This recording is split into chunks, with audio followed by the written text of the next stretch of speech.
میں آپ کو بتاتا ہوں کہ بائبل یسوع کے بارے میں کیا کہتی ہے۔ یہ دلچسپ ہے اور آپ کی آنکھیں کھول دے گا۔ یہ یسایہ 53:3 ہے۔ وہ آدمیوں میں حقیر و مردود، مرد غمناک اور رنج کا آشنا تھا۔ دیکھو یہ کتنا سنگین ہے۔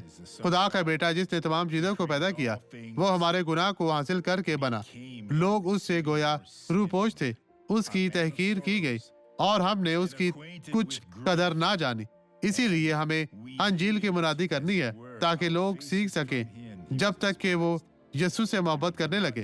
لیکن اس کی شکل کیا ہے ہم نہیں جانتے۔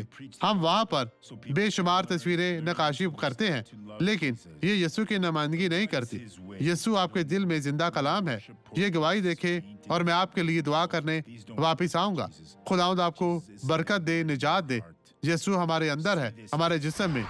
میں اپنے بائیں کولے میں پیدائشی طور پر ایک کمزوری کے ساتھ پیدا ہوئی تھی اور اس کے نتیجے میں میرے کولے کے 2 مزوئی اعصاب تھے اور میں بہت زیادہ درد محسوس کرتی تھی اور یہ درد کافی عرصے سے تھا۔ جی ہاں، میرے پاس مزوئی اعصاب لگے ہیں۔ میں نے پہلی بار ایسا دیکھا اور پھر مجھے دوبارہ کرنا پڑا اور اس نتیجے میں مجھے اپنے کولے میں بہت درد ہوا اور آج یہاں تک پہنچنے کے لیے جدوجہد کی۔ آپ کیسے چلتی ہوئی آئی ہیں؟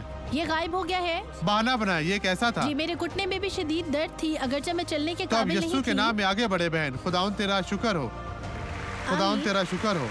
مصنوعی اعضاء نے اس کے اپنے کولے کو متاثر کیا۔ دیکھو یہ کتنا سنگین ہے، لیکن یسوع نے شفا دی۔ آئے اب دعا کرے۔ باپ، میں اپنے ایمان کو ان تمام لوگوں کے ایمان کے ساتھ جوڑتا ہوں۔ میں ان تمام برائیوں کی ملامت کرتا ہوں جو ان زندگیوں میں ہے، اور میں کہتا ہوں کہ بدی اب تو چلی جا، اب ان سے پیچھے ہٹ، ان کے گھرانے کو آزاد کر، اس شخص کی زندگی سے چلی جا اور کبھی بھی واپس نہ آنا۔ میں تجھے حکم دیتا ہوں، میں کہہ نہیں رہا، چلی جا یسوع کے نام میں۔ اور آپ کہے خداوند تیرا شکر، تیری تعریف ہو۔ وہ شخص جس کے گردے میں پتھری ہے، یسوع کے نام میں وہ پتھری ختم ہو جائے گی۔ ایمان رکھے اور آپ کہیں آمین۔ خداوند آپ کو برکت دے۔